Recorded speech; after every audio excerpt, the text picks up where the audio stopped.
Alors, cet élève, donc on avait ça, montrer que ces 2 vecteurs sont collinaires, donc on calcule le déterminant, donc ils sont collinaires, OK. Et puis après, 2e exercice, on avait déterminé la valeur, alors j'ai sorti les exercices de leur contexte, j'ai juste, mis l'essentiel pour mon propos. Trouver pour que ces vecteurs soient collinaires, hein, donc voilà. Et puis on écrit, ben, c'est collinaire si et seulement si déterminant est 2. Et il dit: «Pourquoi c'est égal à 0?» Il me dit: comment on sait que ça vaut 0 puisqu'on ne connaît pas la valeur de t?» Alors c'est une question à laquelle en tant que prof, je ne penserai jamais. C'est voilà, comment on sait que c'est égal à 0 puisqu'on ne connaît pas t et vous avez écrit là égal 0, il me dit. Alors j'ai essayé, j'ai fait les tentatives suivantes. Je dis, imaginons qu'on est assis sur le canapé l'un en face de l'autre et je te dis, quand vient l'hiver, je fais du ski et toi tu me dis, mais pourquoi vous dites je fais du ski, vous êtes assis là, vous faites pas du ski et moi je dis mais non, je dis pas je fais du ski, je dis quand vient l'hiver, je fais du ski. Donc je ne sais pas grammaticalement comment ça s'appelle, une proposition principale, parce qu'il y a une proposition subordonnée. Bon, en tout cas, heu, ça ne signifie pas que je suis en train de faire du ski. Ça veut dire que hiver implique ski. Hiver implique ski n'est pas le même propos que de dire ski. Et donc je dis après, c'est un peu pareil. C'est-à-dire ici, je dis pas que ça, c'est égal à 0.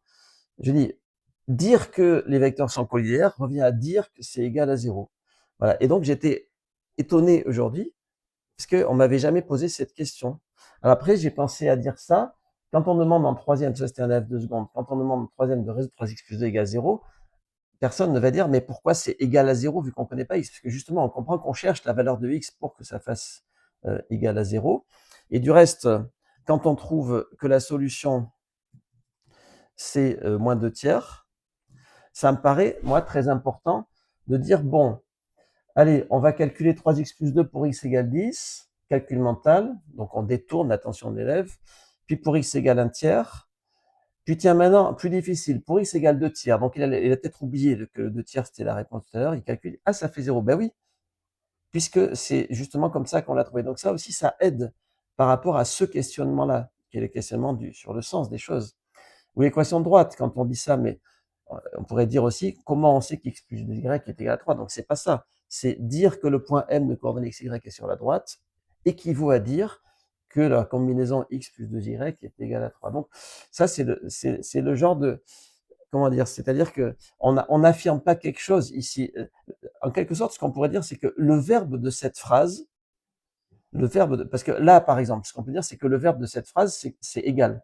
Parce que ce nombre-là, ce résultat de ce calcul est égal à 0. Tandis qu'ici, le verbe de la phrase, c'est pas ça, en fait. Le verbe de la phrase, d'une certaine manière, c'est là. C'est ça, le verbe de la phrase.